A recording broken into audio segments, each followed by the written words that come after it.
되도라. 나이는 의인을 부르러 온 것이 아니요 죄인을 부르러 왔노라 하시니라. 고마우신 하나님, 죄로 말미암아 죽을 저희 인생들을 사랑하시고 예수 그리스도를 이 땅에 보내주신 것을 감사합니다. 예수님은 무엇보다도 저희들에게 죄사함을 주시기 위해서 오신 분이신 것을 깨닫습니다. 저희가 오늘 말씀을 통해서 우리가 어떻게 예수님께 나아가 죄사함의 은혜를 누릴 수 있는가 깊이 배우고 영접할 수 있도록 도와주시기를 기도합니다. 이 시간 성령께서 저희들의 심령 가운데 풍성한 은혜 허락하여 주옵소서. 감사하고 모든 말씀을 주 예수 그리스도의 이름으로 기도하였습니다. 예수님은 우리의 연약함과 병을 담당하시기 위해서 오셨습니다. 이 예수님께 믿음으로 나아가기만 하면 누구나 회복의 은혜를 누리게 됩니다. 그러나 예수님께 나아가고 싶지만 선뜻 나아가지 못하게 하는 게 있습니다. 여러 가지가 있을 수 있지만 근본적으로는 바로 우리 내면에 있는 죄 문제 때문입니다. 하나님과 우리를 가로막고 있는 것이 바로 죄입니다. 죄를 범한 인간은 거룩하신 하나님 앞에 감히 나갈 수가 없습니다. 그런데 오늘 대표적인 죄인 두 사람은 예수님을 만날 수가 있었고 또 예수님을 통해 죄사함을 받을 수가 있었습니다. 그러면 이들이 어떻게 죄 문제를 해결받고 하나님의 사람이 될 수 있었을까요? 본문 말씀을 통해 이를 배우고 저희 모두가 예수님을 만남으로 죄사함의 은혜를 풍성히 누릴 수 있기를 기도합니다. 파트 1, 죄사함을 주시는 예수님, 1절에서 8절입니다. 이방 땅인 가다라 지방에서 귀신 들린 자들을 고쳐주신 예수님은 이제 다시 배를 타고 본 동네인 가버나움으로 돌아오셨습니다. 예수님이 오셨다는 소식을 들은 많은 사람들이 예수님이 계신 집으로 몰려들었습니다. 이때 오늘의 첫 번째 주인공 중풍병자가 등장합니다. 2절을 보십시오. 어떤 사람들이 침상에 누운 중풍병자를 침상째로 예수님께 데리고 왔습니다. 마가복음 2장을 참고해 보면 그들은 뒤늦게 와서 먼저 온 사람들 때문에 예수님께 나갈 수가 없었습니다. 그러나 포기하지 않고 예수님이 계신 곳에 지붕으로 올라가 이 지붕을 뜯고 공수낙하하였습니다. 중풍병은 뇌혈관이 터져서 신경을 마비시키는 병으로 반신불수가 되거나 심하면 전신불수가 되고 말도 못하게 하는 병입니다. 본문의 중풍병자가 침상째 들려온 것을 보면 이는 중증의 중풍병자였습니다. 중풍병의 특징은 몸은 움직일 수 없지만 생각은 정상적이라는 것입니다. 생각으로는 친구들과 함께 여행도 다니고 맛집에 가서 맛있는 것도 먹고 싶습니다. 그러나 손발을 움직일 수 없기 때문에 꼼짝을 못합니다. 늘 사람을 의지하게 되고 또 자기 생각대로 도와주지 않는 사람들을 원망하고 불평합니다. 자, 이런 중풍병자를 예수님께 데리고 오기 위해서는 믿음이 필요합니다. 가지 않으려고 하는 중풍병자에게 믿음과 영적 소원을 심어야 합니다. 또한 예수님 앞에 나아가지 못하게 하는 장애물을 뛰어넘어 믿음의 역사를 이루어야 합니다. 요즘 캠퍼스 양들은 중풍병자들 같아서 예수님께 데려간다는 것이 쉽지 않습니다. 작년 여름 수양회 때도 한 학생을 수양회 장소까지는 데려갔지만 하루 만에 떠나버려서 우리를 낙심케 했습니다. 이처럼 한 영혼을 예수님께 데리고 간다는 것은 쉬운 일이 아닙니다. 그러나 그들은 믿음으로 합심하여 중풍병자를 예수님께 데리고 갈 수 있었습니다. 이번 여름 수양에도 이런 믿음의 역사가 일어날 수 있기를 기도합니다. 자, 그러나 인간적인 눈으로 보면 그들의 행동은 도저히 용납될 수 없는 일이었습니다. 아마 모인 사람들은 화를 내며 새치기 하지 마세요 했을 것입니다. 주인은 자신의 허락도 없이 지붕을 뜯는 그들을 황당하게 바라봤을 것입니다. 매너 없는 그들의 행동은 책망을 받고 정죄를 받아야 마땅합니다. 그런데 예수님은 무엇이라고 하십니까? 바로 그들의 믿음을 보셨습니다. 그들의 행동이 비록 도덕적으로 문제가 많지만 그들의 행동 속에 있는 그 믿음을 보신 것입니다. 어찌하든지 중풍병자를 예수님께 데리고 가고자 하는 믿음이 있었습니다. 또 허물진 모습 그대로 예수님께 나가더라도 예수님은 그를 영접해 주실 것을 믿었습니다. 예수님께서는 바로 이런 그들의 믿음을 보셨습니다. 그들의 믿음은 관념적이거나 추상적인 믿음이 아니었습니다. 실제적이고 행동하는 살아있는 믿음이었습니다. 예수님은 그들의 믿음을 보시고 중풍병자에게 말씀하십니다. 작은 자야 안심하라. 내 죄사함을 받았느니라. 예수님이 먼저 작은 자야라고 부르셨습니다. 이 말의 뜻은 원어에 보면 내 아들아라고 부르신 것입니다. 침상에 누워있는 중풍병자는 침을 질질 흘리고 팔다리를 부들부들 떨고 있었을 것입니다. 이런 사람은 보는 것만으로도 참으로 부담스럽습니다. 그러나 그가 믿음으로 나왔을 때 예수님은 그의 고통에 깊이 공감하시고 그를 사랑하는 아들로 따뜻히 영접해 주셨습니다. 뿐만 아니라 그에게 안심하라라고 하셨습니다. 아마 중풍병자의 마음속에는 나같이 추한 자를 예수님이 과연 받아주실까? 정죄하지는 않으실까라는 불안이 있었을 것입니다. 그러나 예수님은 작은 자야 안심하라 하심으로 그의 내면의 불안까지도 따뜻하게 보듬어 주셨습니다. 더 나아가 예수님은 중풍병자에게 놀라운 선포를 하십니다. 내 죄사함을 받았느니라. 자, 우리가 생각할 때 중풍병자에게 있어서 가장 시급한 문제는 중풍병입니다. 중풍병만 낫게 되면 그의 모든 인생 문제가 해결될 것 같습니다. 그러나 예수님이 보실 때 중풍병자의 그 병보다도 바로 그의 내면에 숨어있는 죄 문제가 더 시급해 보였습니다. 그래서 시급한 그의 죄 문제부터 먼저 해결해 주신 것입니다. 내 죄사함을 받았느니라. 자, 그렇다면은 우리가 생각해 볼 때 이 중풍병자의 죄가 얼마나 심각했길래 예수님 먼저 죄사함을 선포하셨을까? 이런 생각을 갖게 됩니다. 일반적으로 사람들은 죄라고 하면 법을 어긴다거나 남에게 상해를 입히거나 피해를 줬을 때 그것을 죄로 여깁니다. 그런데 이 꼼짝도 못하고 누워만 있는 이 중풍병자가 도대체 죄를 지었으면 뭔 죄를 지었길래 예수님은 이렇게 심각하게 우선적으로 해결해야 할 문제로 보신 것일까요? 중풍병자가 지은 죄는 주로 생각을 통해서 지은 죄입니다. 중풍병자가 침상에서 하루 종일 들어 누워서 무슨 생각을 했을까요? 다른 사람들은 멀쩡하게 돌아다니는데 자신은 병으로 누워 있을 때 비교의식 또 열등의식에 깊은 절망에 빠졌을 것입니다. 하나님을 원망하고 또 자신을 도와주지 않는 사람들을 원망하고 불평했을 것입니다. 바로 이런 것들이 중풍병자의 심각한 죄였습니다.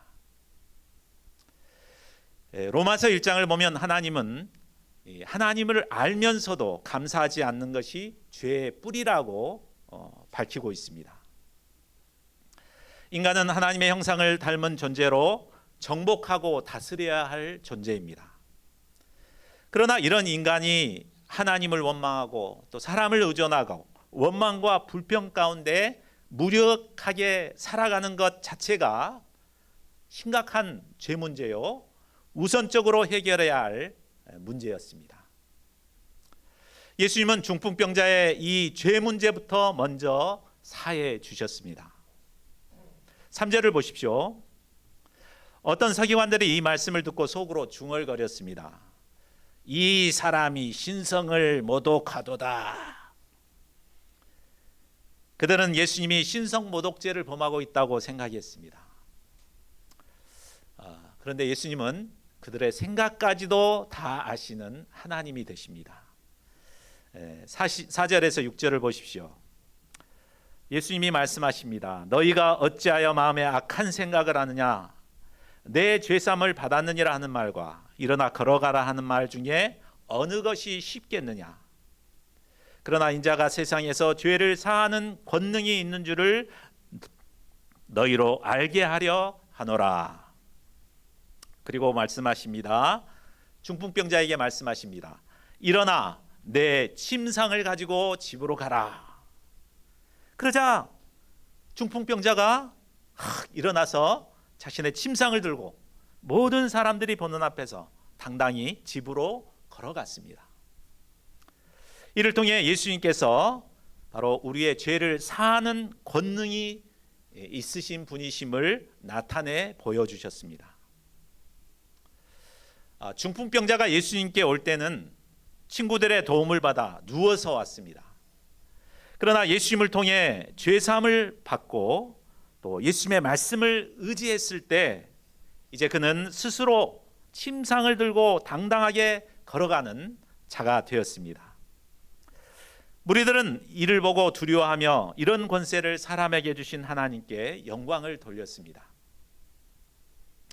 자, 여기서 우리는 죄사함을 받는다는 것이 결코 관념적이거나 추상적인 것이 아님을 알 수 있습니다. 이처럼 누워있던 자가 일어나 걸어가는 실제적인 것임을 알 수 있습니다. 죄사함이 임하게 되면 반드시 이런 삶의 변화가 뒤따르게 됩니다. 무기력하던 자가 생명력 넘치는 자로 변화됩니다. 남을 의존하던 자가 자립적인 자로 변화됩니다. 원망과 불평을 일삼던 자가 범사에 감사하는 자로 변화됩니다. 이처럼 죄사함을 받을 때 우리는 모든 연약함을 극복하고 능력 있는 삶을 살 수 있습니다.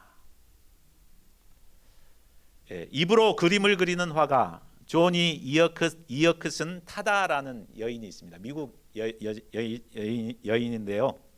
자, 이분은 17살 때 다이빙 사고로 사지가 마비돼서 평생 침대와 휠체어 신세를 지고 살아야 했습니다. 처음에 그녀는 비참한 자신의 모습 앞에 절망하며 하나님을 원망했습니다. 자살을 시도하기까지 했습니다.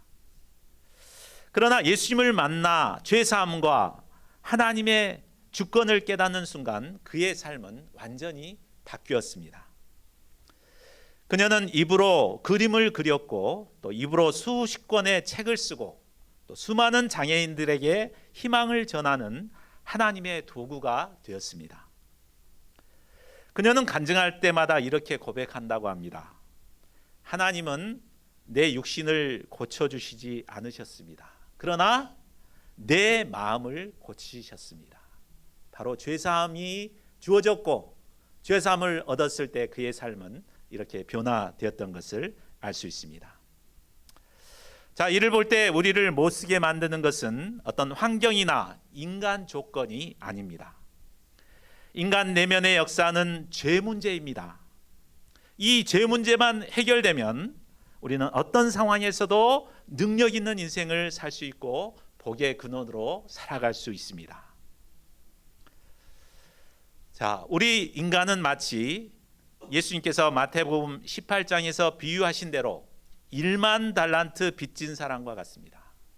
1만 달란트가 어느 정도인지 아십니까?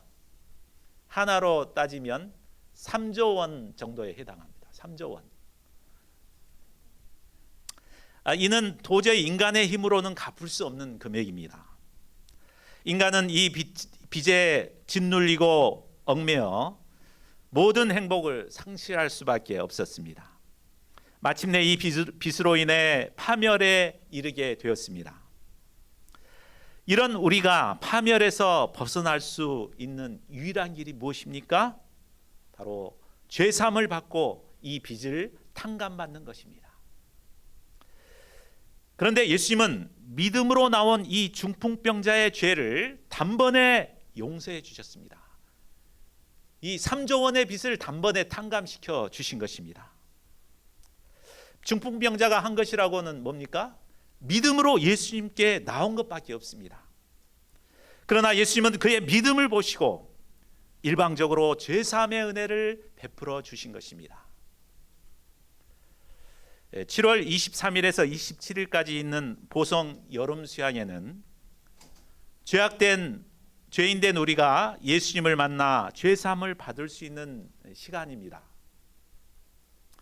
저도 그랬고 아마 여기에 계신 많은 분들이 이 여름 수양회를 통해 예수님을 만났고 죄사함의 은혜를 누리고 변화된 삶을 살아가고 있습니다. 자, 이 수양회에 참석해서 예수님을 만나고자 할 때 많은 장애물들이 있을 것입니다. 그러나 우리는 중풍병자와 친구들처럼 어찌하든지 믿음으로 이런 장애물들을 뛰어넘어야겠습니다. 그래서 어찌하든지 이번 수양회를 통해서 예수님을 만나고 죄사함의 은혜를 받을 수 있기를 기도합니다. 이를 통해서 우리가 변화된 새 인생, 생명력 넘치는 삶을 살아갈 수 있기를 기도합니다. 파트 2, 죄인을 부르러 오신 예수님, 8절에서 13절입니다. 예수님께서 중풍병자를 고치신 후 그곳을 떠나 지나가시다가 마태라고 하는 세리가 세관에 앉아 있는 것을 보셨습니다. 당시 로마는 현지인을 세리로 고용해서 막대한 세금을 거두어 큰 제국을 운영했습니다. 세리가 되려면 아무나 시켜주는 것도 아니고 아주 머리가 뛰어나야 됩니다. 셈도 밝아야 되고 기본적으로 2개국어 이상을 할 수 있어야 했습니다. 대부분의 세리는 정한 세보다 더 많은 세금을 거두어 일정액만 로마로 보내고 나머지는 자신이 모두 착복을 했습니다. 그래서 짧은 시간에 많은 돈을 벌 수 있는 직업이 바로 세리였습니다.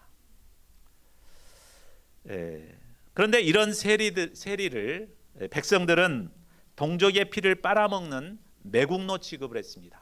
그래서 창기들과 똑같은 공인된 죄인으로 여겼습니다. 자, 마태라는 이름의 뜻은 하나님의 선물이라는 뜻입니다. 그리고 그의 이름, 히브리식 이름은 레위였습니다. 레위가 뭐죠? 바로 제사장의 족속입니다. 아마 그의 부모님은 그가 하나님을 섬기는 종이 되기를 바라는 마음에서 마태라는 이름을 지어주고 키웠을 것입니다. 그런데 이런 환경에서 자랐던 그가 왜 세리가 되었는지 우리는 잘 알 수 없습니다. 아마 어린 시절 돈 없는 서러움을 많이 겪어서 돈 많이 버는 세리가 돼야 되겠다 이렇게 생각했는지 모릅니다. 어쨌든 그가 세리라는 직업을 선택한 걸 보면 그는 사회의 따가운 시선보다도 돈을 많이 버는 것을 인생 목표로 삼고 살았음을 알 수 있습니다. 돈으로 원하는 것은 모두 살 수 있으니까 돈만 있으면 행복할 줄 알았습니다. 그런데 세리가 되어 원하는 돈도 벌고 의리의리한 집에서 호의호식하며 살았습니다. 그렇지만 전혀 행복하지 않았습니다. 사람들은 돈이 필요할 때면 그에게 친근하게 다가왔지만 돌아서면 침을 뱉고 손가락질을 했습니다. 무엇보다 그는 고독했습니다. 야, 이게 아닌데 생각은 들었지만 이제는 돌이킬 수도 없었습니다. 그는 어쩔 수 없이 오늘도 세관에 출근해서 우두커니 멍을 때리고 앉아 있었습니다. 그의 인생은 마치 목표를 잃고 표류하는 배와도 같았습니다. 예수님은 세관을 지나가시다가 이런 세리 마태를 보셨습니다. 사람들은 그를 볼 때 죽일 놈이라고 정죄했지만 예수님은 그를 긍휼과 자비의 눈으로 보셨습니다. 사람들은 그의 겉모습만 보고 판단했지만 예수님은 그의 내면을 보시고 불쌍히 여기셨습니다. 그리고 인생의 방향만 바로 잡아주면 하나님의 선물로 귀히 쓰임받을 수 있다는 소망을 가지셨습니다. 9절 하반절을 보십시오. 그래서 예수님께서는 그를 부르십니다. 나를 따르라. 이 말씀은 돈을 쫓는 이기적인 삶에서 돌이켜 예수님을 따르는 삶을 살라는 것입니다. 또한 예수님을 따를 때 과거에 죄악된 모든 죄악을 용서해 주시겠다는 죄사함의 약속이기도 합니다. 나를 따르라, 이 말씀은 이기적인 죄인 세리 마태에게만 구원의 음성이었습니다. 예수님의 부르심에 마태는 모든 것을 버려두고 예수님을 따랐습니다. 그는 안정된 직장도 버리고 세상에 대한 모든 미련도 버렸습니다. 돈 버는 재미, 돈을 모으는 재미, 돈을 쓰는 재미를 버린다는 것은 쉬운 일이 아닙니다. 그러나 그는 이런 삶이 죄의 열매를 맺고 또 고귀한 인생을 허비하는 죄악된 삶이라는 것을 깨달았습니다. 그리고 예수님의 부르심을 영접하고 믿음으로 예수님을 따르기로 결단했습니다. 이런 믿음의 결단이 있었기에 그는 세리 마태에서 성 마태요, 마태복음의 저자로 귀히 쓰임받게 되었습니다. 예수님을 따른다는 동사는 미완료형으로 계속적으로 지속적으로 예수님을 쫓는 것을 의미합니다. 한번 죄사함을 받았다고 해서 예수님을 따르지 않게 되면 우리는 또다시 죄악된 삶으로 되돌아가게 됩니다. 우리는 이 땅에서 살아있는 동안 계속해서 예수님을 바라보고 예수님을 따르는 삶을 살아야 합니다. 그렇게 할 때 죄의 소욕을 이기고 거룩한 하나님의 사람으로 살아갈 수 있습니다.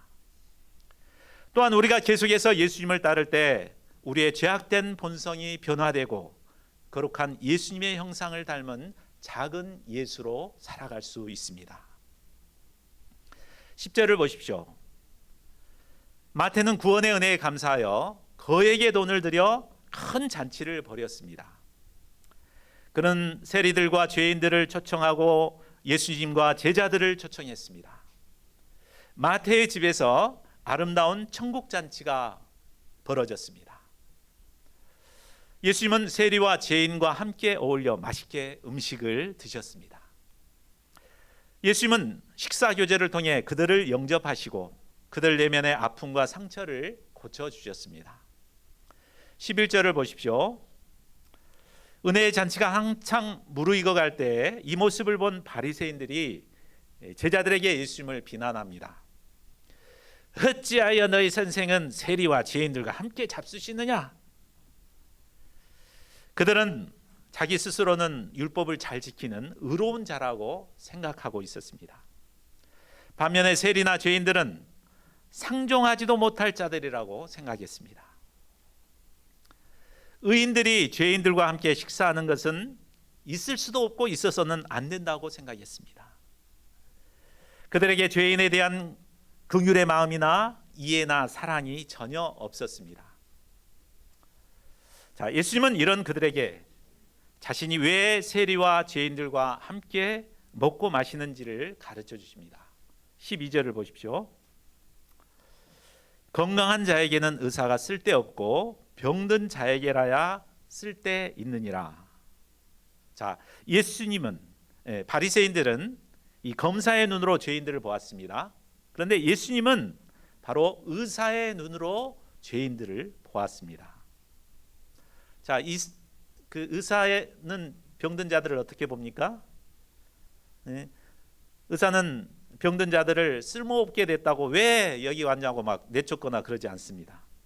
의사는 그 병자의 병만 치료해 주면 그가 얼마든지 건강하게 될 수 있다는 희망을 갖고 그를 돕습니다. 의사의 사명은 병을 치료해 줌으로 사람을 살리는 것입니다.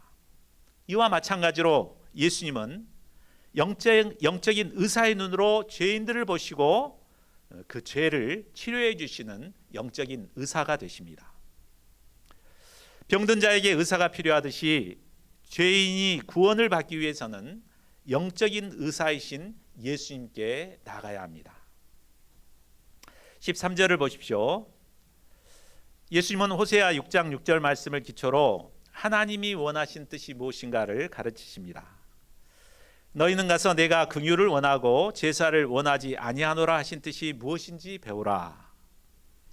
자, 제사는 죄인들이 하나님과의 관계를 회복하는 신앙의 행위입니다. 굉장히 중요한 경건 생활입니다. 그러나 그보다도 더 하나님이 원하시는 것이 있는데 그것은 바로 죄인에 대한 긍휼의 마음입니다. 죄인을 향한 긍휼의 마음은 곧 하나님의 마음이요 예수님의 마음입니다. 하나님을 섬기는 자들은 이 하나님의 마음을 품고 죄인들을 긍휼의 마음으로 도와야 합니다.